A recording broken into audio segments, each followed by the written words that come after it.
Hey, everybody, welcome to the very first true official Soul Journey Doula podcast here on Big Blend Radio, featuring Lea Brovedani.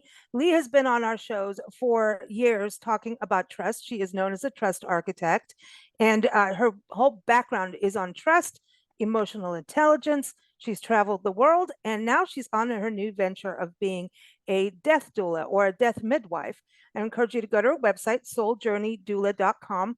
And just like she's been on our show for every third Thursday, she's going to stay in that same time zone or time slot and be talking to us about the end of life. So welcome back, Lea. How are you? I'm great. I'm great. So it's so good to see you and You too. you're looking good. Well, thank you. I feel like I'm Yeah. beaming up with the clouds behind me and Yeah. everything. And I feel like I'm all excited. Then I'm like, wait, we're talking the end of life. Are we supposed to be excited Yeah. about this? But I Yeah, it look at looks it as like the next you've adventure. already crossed over because you are in Oh, the cool. clouds. Well, I'm not ready. I'm not Yeah, ready, but I'll please, call please you when I don't. am, you Okay, know. that would be I'll good. call you. This is really good. But listen, I wanted to touch on this. I know we've done a podcast a while ago about this, but this being the official start of the new journey here, Right. Soul Journey. I wanted to touch on what a death doula, a death midwife is, which means we need to really face, yes, we are all going to come to the end of life. So can you tell everybody just a little bit about what that is? So, just like most people, if you say doula, they associate it with birth. And Yeah. a birth doula isn't the midwife who actually, catches the baby and brings it into the world. And a lot of people think that is. What they do is they set everything up so that the mother and the Mm-hmm. baby have the best possible birth possible. So everything from arranging how the mother wants the baby born, whether it's a water birth, whether they want to do it at home, or they make sure that everything is set up so that the best situation is there for the mother and child. Well, if you think of a death doula, Mm-hmm.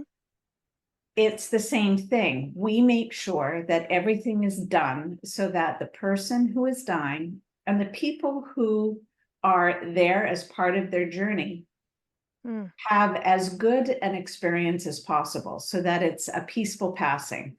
So, people will say, I think they interviewed people and 95% of people say they want to die at home and less than 25% do. Oh, And wow. a lot of that has to do with people aren't prepared. They think that, well, I'm going to die anyways. What do I have to do? It's just. But if you want to have a peaceful death, then you have to understand, like, what does that mean? Mm-hmm. And actually, as a doula, what I do is I work with the family and with the person who is dying and make sure that all five pillars are taken care of. And so when I talk about what are the pillars of my work that support it is the spirit, to make sure Mm-hmm. that whatever their beliefs and practices are. I had one woman who said that she wanted a priest there and she wanted to have him, and it's not called the last rites anymore. And sorry, I just Yeah. popped out of my head, but if they want that. And I said, oh, okay, so have you talked to your priest? And she said, well, actually, I'm lapsed and I haven't gone to church for a long time. Okay, so maybe if that's really important to you, then you should reach out and find Yeah. the priest. I mean, something as simple as that. And then the feelings, like, honor the feelings of the person. And Mm-hmm. that can be, if wherever they are, it's okay. Mm-hmm. As the death doula, if they said, okay, so what I want is I want to have a really good scotch. I've got, a couple of months and I want to drink scotch every morning. Okay, then we'll make that happen. I want to be able to go to the ocean and dip my toes in the ocean for one last time while I'm still able to. You honor their feelings and where they want to go. Mm. What is, and then the mind. So we've got the spirit, the emotions, the mind. What are they Oh. what are they thinking? What are the other people thinking? How do they, and this is kind of an emotional intelligence question that we used to ask, and I'm going to put it together because emotional intelligence is emotions and mind, like intelligence, are combined. Mm-hmm. So how do you feel? How do you want to feel? How are we going to move? Mm. How you want to feel from where you are right now. And that involves working with them, with the mind, finding out exactly where they are, Mm. and then their body. Yeah. Some people say they don't want their senses dulled at all. I don't want to be on pain medication. I want to feel the feels. And other people say, I want to be knocked out. So however they want to feel, how their body wants to feel. And here's something that people should know, that the dying, and I haven't died, so I'm just going from what I'm told and what I've observed, dying in itself is not painful. Mm.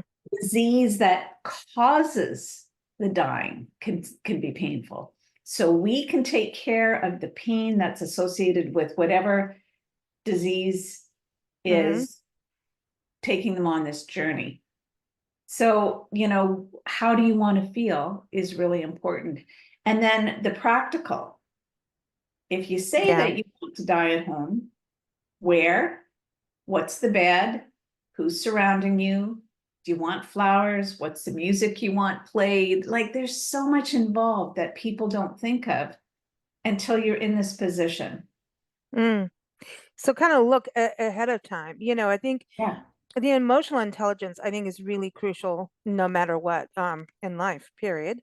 Yeah. Because I think we do get the amount of emotions that go through when oh, you've been told, hey, you've got 6 months to live, kind of thing. And or maybe it is just a sudden death. It could be a sudden passing, but it's Yeah. like, but to plan for your family, so your family knows, what Yeah. you want, how, do you want your ashes scattered? All of those things. It's good to not leave till just by chance, like, oh, whoopsie, Yeah. So I think that part is important. I know that you're very compassionate. You talk about that a lot, and I know you, so I know that. But we also get to have humor here on the show. I just want to warn people: you can't talk about death without some humor, because it's okay to, I think humor comes in for some. Some people may not want that in life at the end of life, but humor is part of the way of dealing with it, right? So there's got to be these emotions that go through someone as they know, oh, I'm going to die, or, they've given me my last rites, kind of thing. There's panic. There's got to be panic. And then humor is part of that opposite, kind of like, okay, look, I'm going to cushion the blow for you a little bit. So Yeah. humor plays part of this, doesn't it? I'm just Yeah. covering our tracks here, because people are going to go, how can you be Well, I laughing and just think excited of on a death show? my friend whose husband was dying, and towards the end, I mean, he was in bed, he wasn't getting up anymore, and his sister was there, and I don't always get the story right, but his sister was there telling him that it was okay, they would all be okay, and that it was okay for him to pass. And he opened one eye and he said, "Stop that, I'm not dead yet." Not ready. And everybody laughed because that was him and that was his sense of humor. So even in that moment, Mm, kind of broke the ice. Now other people, they hear that and it would just, they can't even imagine. And I do want to say, when we're talking about a death doula, if someone has had a sudden death, so someone has had a relative who has died from a car accident and they need help with that, I would suggest that they call a grief counselor, because at that mm, point, as mm, an end of life doula, that's part of my role within the whole context of working as an end of life doula. But if it's just to deal with the grief of mm, someone who has had a sudden passing, it's better to go and talk to a grief counselor. mm. Yeah, because that's really the suddenness is very rough. Yeah, yeah, But on the other side, when it's not sudden and people are planning, it's almost like planning a big party, if that's what you want. It's yeah, all in some for some people, it's going to be all right. Let's go out with a bang. Let's have a party, put some fireworks out there. yeah, Everyone's different.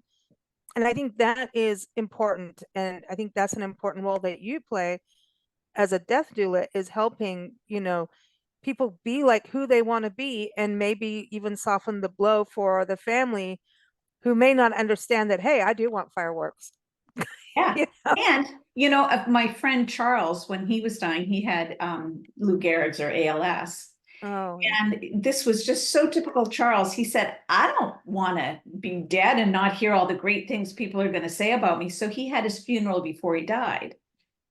And That's he had wild though. Yeah. he had a party and he said, I want to hear all the good things you're going to be saying about me after I pass, but I want to be able to listen to them. And that was, so we can arrange that as well. So as a death doula, there's a lot of things depending on the person that I'm dealing with. And then even to the extent of helping plan for the funeral.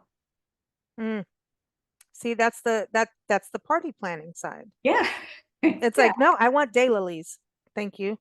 I want delphinium flowers. Everybody's got their, thing. Everyone's a little bit different. I definitely want a glass of wine, as I go, maybe some tequila too. I mean, Yeah. that's just me, Wasn't it you that you told me about a friend of yours and you and your mom went to the funeral and she had been really specific. She didn't want Hmm. any scriptures. It wasn't her belief. And the relatives ignored what she was saying and Hmm. did this whole thing. Yep. And you and Nancy got the giggles because She um flickered the lights. She yeah, said, I will flick the lights on and off if he does it. He did it. He had a priest. She says, okay, she had the priest there just out of keeping pacification of the family. But I don't want this, that, and the other. I just want you to play.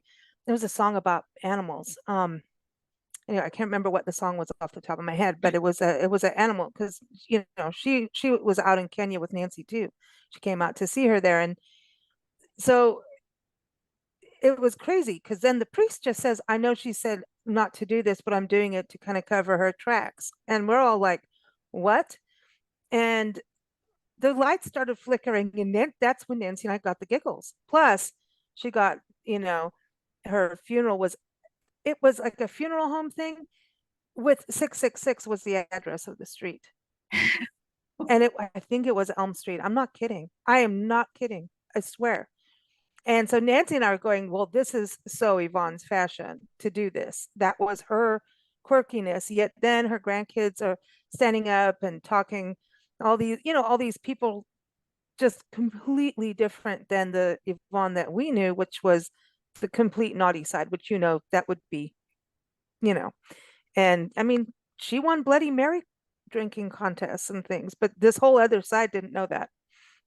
wow. So the flickering of the lights was amazing. And we were also very happy that she did pass on because she had brain cancer. And that was a very hard thing to go through, to know some really spitfire of a person to go Yeah, through that and not even be able to keep her head up. yeah. That was rough. So, So as an end of you know, life doula, before she got to that point, because we do something called, best 3 months, and it's kind of imagine if today, exactly as you are, you're not hit by a bus or anything, mhm. but exactly as you are today, you got the notice that you had 3 months to live.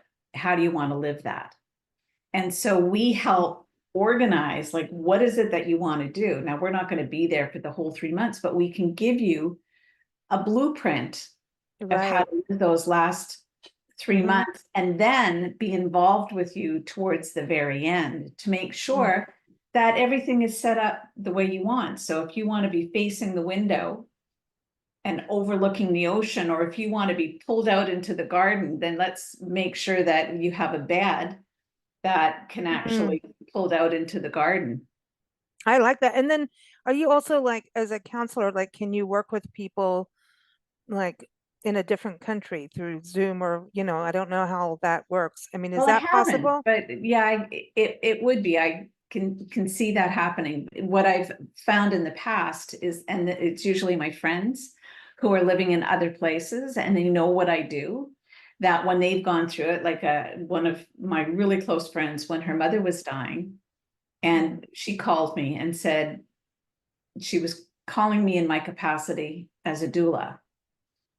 Oh, And wow. it was around, just feeling this overwhelming sense of loss because she had been around her mother and her were like you and Nancy, Mm, they sparred, but they were friends and sometimes mm, not. And that just that beautiful, complex mother-daughter relationship.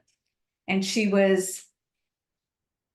needed help navigating part of that. So part mm, of my role is like really listening so intently that I can hear what they have to say and then kind of help them hear what they're telling others, because sometimes we don't always know what we want.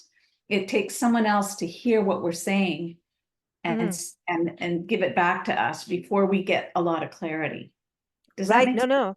Oh yeah, absolutely. It's like a life coach. And I know that you're certified, and that's another thing.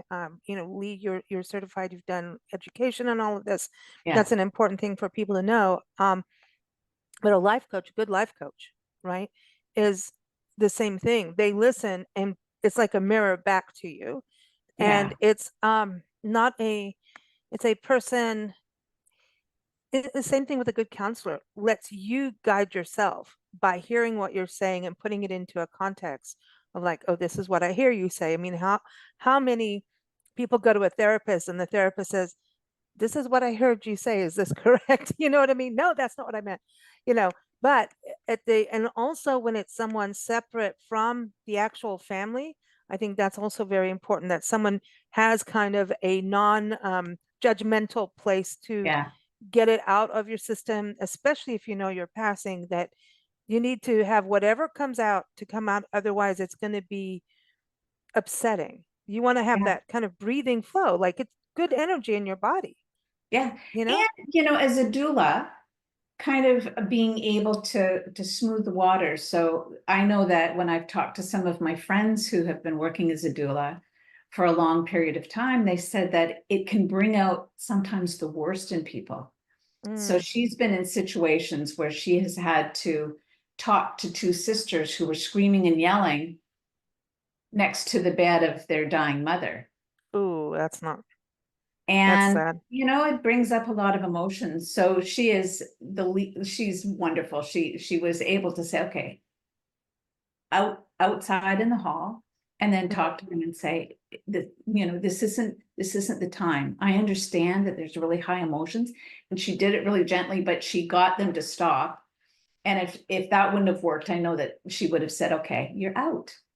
Yeah, Until both of you can behave yourself, your mother is not going to leave this earth listening to two warring daughters. It's not happening. yeah. That's not that doesn't help, Yeah. but it happens. It's true because all kinds of emotions surface for everyone, you know, and it can cause it's kind of a reactionary thing when people start fighting like that. It's reactionary. Most arguing is reaction to something instead of dealing with it. It's part of that, get it out of your system. It's the emotional lack of emotional intelligence at that point.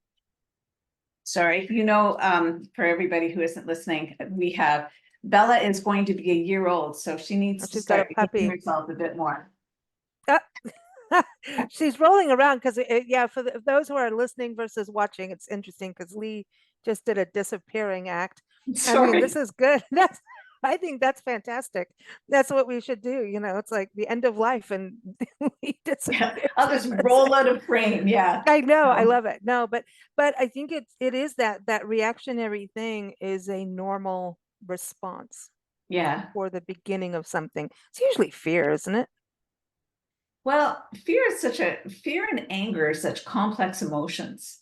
Mm, Fear is a response to stimuli that, something is not something has surprised us and not in a good way, because there's a right. difference between, fear and surprise. Anger, a lot of times, can be a reaction to a way is blocked, but anger is sometimes a secondary emotion. We feel safer being Mm, angry than we don't want to show that we're hurt, or right. that, like there's so many different things. Emotional intelligence was really great in opening my eyes to peeling the onion. Oh boy, Like, not the onion. yeah, That like is, that but old that's a true metaphor. that saying. Yep, yeah, life is like an onion. all the layers, and you have to peel your onion. Yeah. You're allowed to cry too. Yeah, because it's an onion. Yeah. Hey, have you learned the secret to not crying while cutting an onion? I heard that you should put a lemon in your teeth or something. Is that it? Yeah, or hold a spoon in your mouth or something. Wear Yeah. goggles.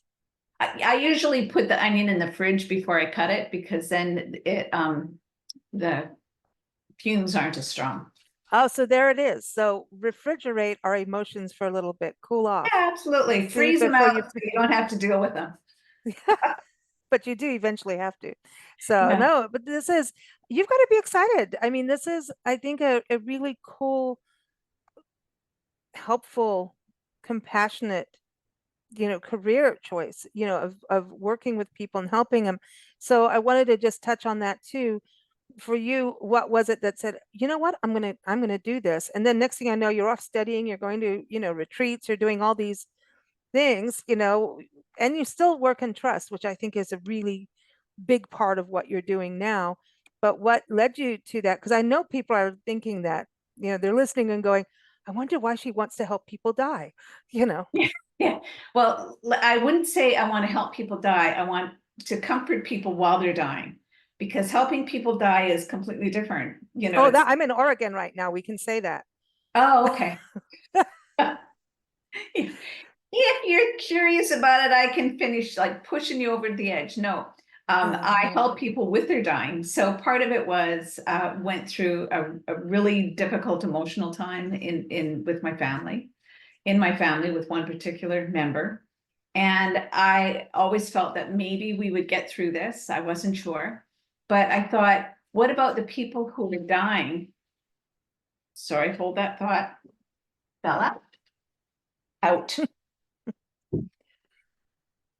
Sorry, there we go. Doggies. This is the live show, folks. There Anyways, it is.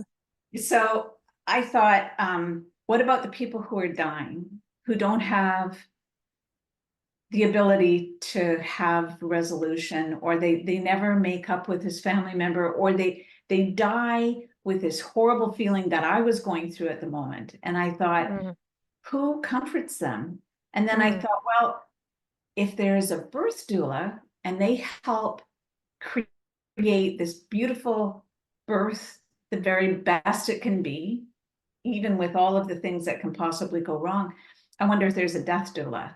And I mm, thought, that's crazy. That doesn't even make sense. So did what most people do. I went on the internet and searched it and found that yes, there is a profession. And then the more I explored and the more I looked, I felt like everything that I had done as far as emotional intelligence mm-hmm, and trust. And I used to do a lot of volunteer work with youth who were in trouble when I was really young. And I thought all of these things have led me to this place where I'm supposed to be, which is to help bring comfort, compassion, and make the journey from mm. this life to the next as beautiful as possible. I love it. It's cool. We're gonna have so many good conversations. I Yeah. know. We're going to talk about all kinds of things, spiritual beliefs. Even last time we were talking about end of life care, and we should delve into that a little bit more. Even how you may want to be buried or not buried, how you want that part to be of your, closing chapter. So we have a lot to talk about over the next Yeah. couple years, Lee. And you and I have talked about like there are some really um out of this world things that happen Oh, during yes. during the dying process that you really can't explain, and they happen on a consistent basis Yeah. that people now, especially in the doula business, recognize that being prepared for this is something that we all need to recognize that it, this is there's a bit of magic that goes on in Hmm. life and death, Well, it's energy. and exploring that too. Yeah. It's energy and it doesn't die.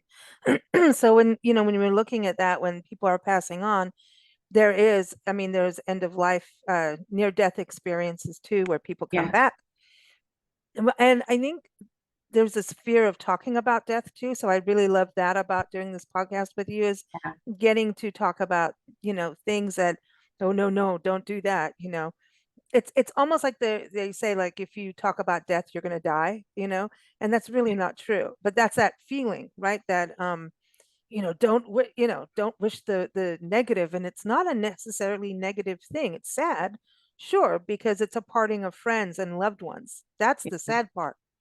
Yeah. And you know what people do, and grief is grief. It's real. I mean, Nancy and I've been like, over the last year, lost so many people, and at all clustered together. And I thought, gee, you guys went and had a party without us. Like, that's just so rude.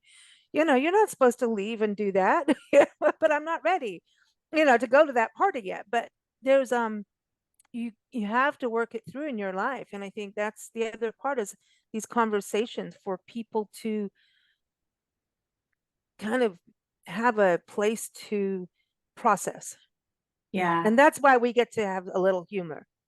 Yeah, absolutely. And, like for people who have questions about death, Mm. if I don't know the answer, then I'll find it.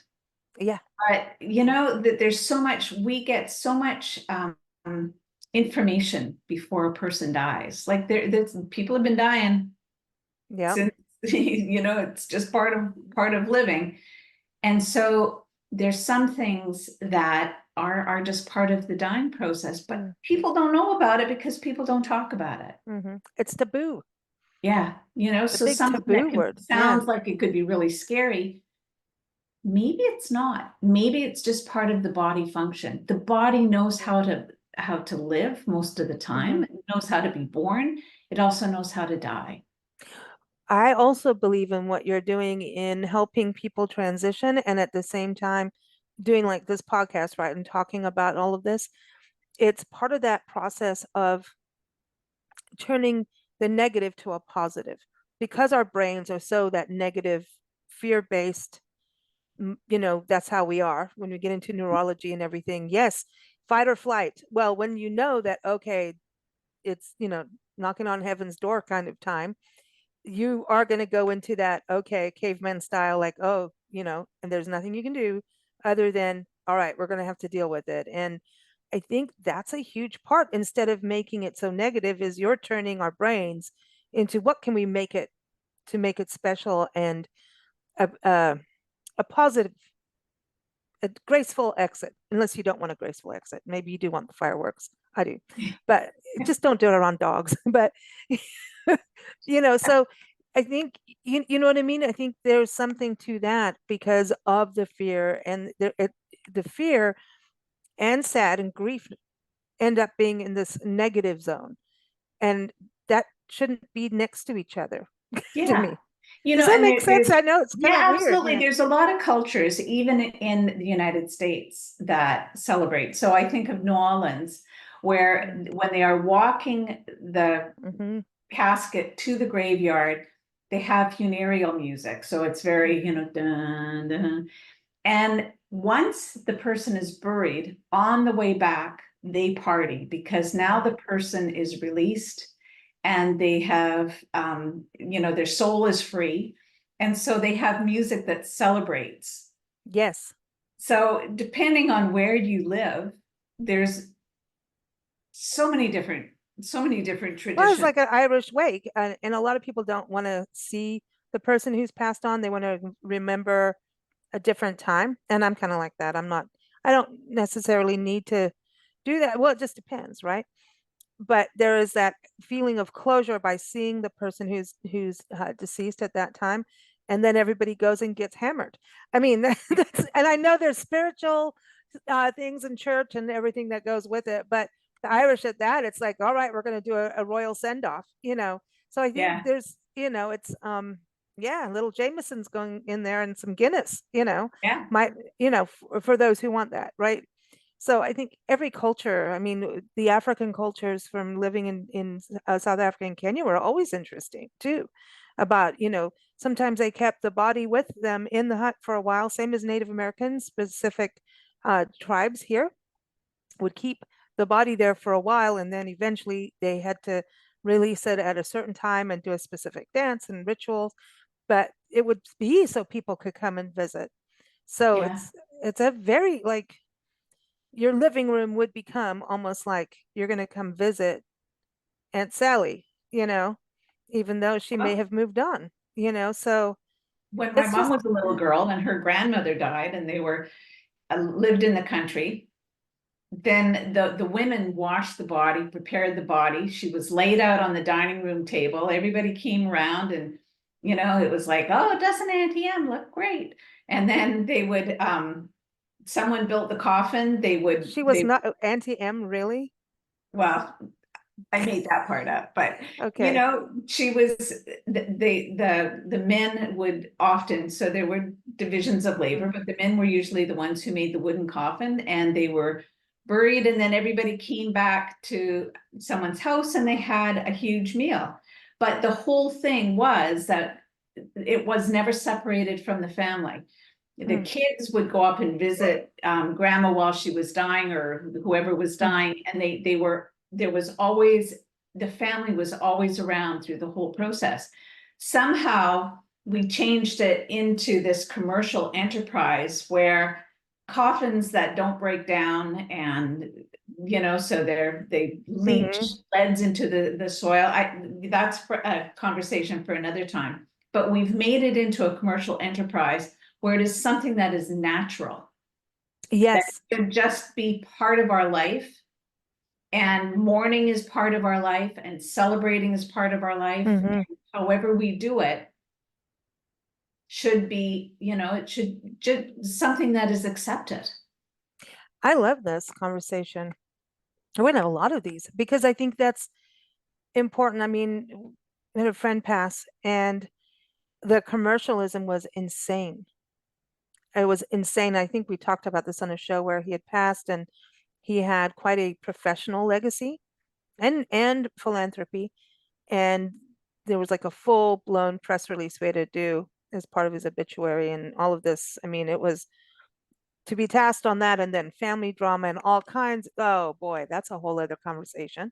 You're right. Things come out of the woodwork literally at this time. And also protecting his wife because everybody wanted to know, ooh, who's got the money. That's a whole other thing. That's a Yeah. good topic to talk about because there was a protection for her that needed to happen when her husband, because she had been a caregiver for him for a few years, quite a few years, and it was not Wow. easy. And so she was permanently stressed. Yeah. And when he passed, it was like a bunch of vultures coming, and we were like, "Oh my gosh, we got to hide her." It's like literally get her in the car before the rest come, like no joke. And I remember her going to the funeral home, and they're very, very traditional Catholic family. And while she was doing it, and I was dealing with the newspapers and getting things like on whatever I could do to do, we did. And the newspaper, and here she had been buying advertising from them for, and you got to think, I think their family business was actually there before the newspaper. This is how, like, we're talking a family legacy that spans over 100 years. And I'm not joking on this. Wow. The newspaper said, if you don't come down here now and pay and in advance, we're not running this because it goes over so many words because he had done so much. And I'm going, dude, you wouldn't, I mean, I got so mad. And they made her drive from the funeral home while she was choosing his coffin to go to the newspaper and pay in advance for this press release to be run about a town leader. And they had been paying in, like, to me, Wes as a public, I wouldn't charge, like, that would be me. Like, this has been a client of yours before you even had a newspaper. You know? Yeah. So, Usually comes down to, like, I would have found out the individual who made that decision. it was some young punk. Like, I hate to say that like that because I like punks, but I love punk music, but punk rock. But Wow. honestly, I literally blew a lid, and I couldn't blow a lid because you that just doesn't help anybody or anything. So Wow. that if I had known you, Lee, back then, I would have called you. I was like, Lee, come help because those are the things that, and at the same time, there are people helping and who have lost someone, and there's all these weird decisions that have to be made, and sometimes Yeah, the external world really can get to you when you're yeah, going through this grief, like I remember people I remember a real dear friend passed, and I mean, it was raw, it was really, really bad, and it was very sudden, and I couldn't believe it. And he passed while we were on a live broadcast, actually, and friends were calling me, and you need to get off this show. And I mean, it was a show I remember very well, and I called and they told me it passed, and we still don't even. Anyway, that's a whole other story about how he passed, but it was weird. And it was weird because he contacted me the day before, talking on Facebook, right? We were talking about stuff and sunrises and whatever. And he was a musician in our band. And he died, and the drama starts. All that kind of emotional drama. And I remember somebody on Facebook saying something like, "Oh, well, I said this political thing, so I lost a friend." And I thought, I was just like, no, I really lost a friend. You're being so superficial. And yet, so you lose your sensibilities of being around people in social settings when you're in that much pain.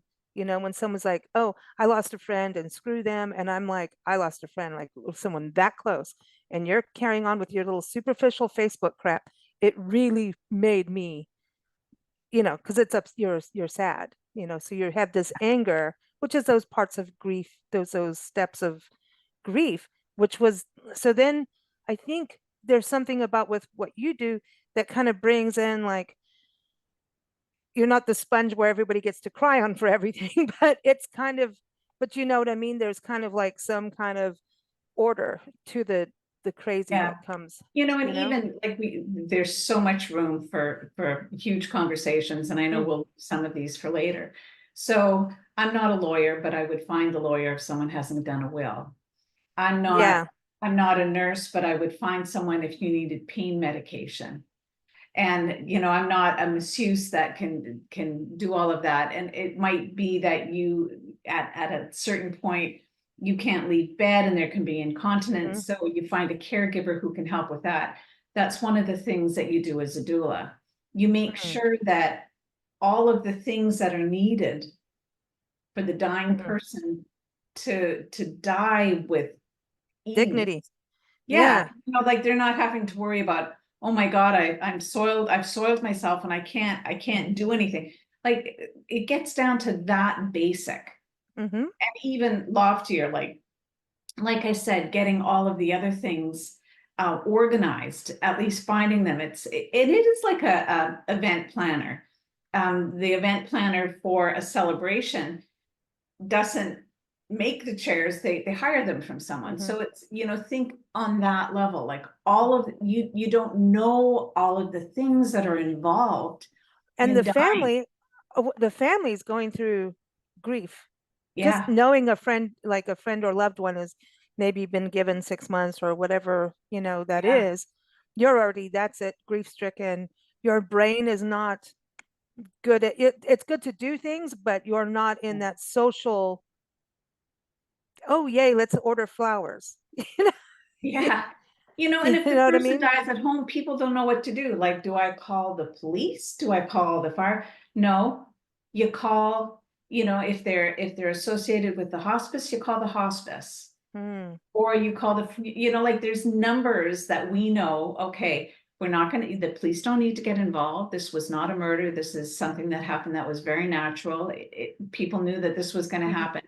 You know who to call. So Hmm. even down to that level of detail, Well, I had to learn what palliative care is. Palliative, am I saying it palliative, right? yeah, palliative care. Palliative. And Yeah, so I mean, I didn't know any of that until, this gentleman had passed, and I didn't know, like, his wife was like, "Well, he's on this now." And she's like, "That means it's gonna die, Lisa." And I'm like, "Oh my God, this is her husband," and I know. So communication gets really wonky at that time frame because everyone's dealing with their regular life on top of something that is devastating to them. So they do yeah, need help. You need help to just, here, let me make the phone call. It's not that hard. Like ordering a pizza is not Yeah, hard, but if someone is close to you and you just found out the news, that's not easy to make the call. yeah, It's that true, you know? yeah. So, all right, we're going to have a lot of conversations. Yeah, there's so And much to talk about. Oh my Lord.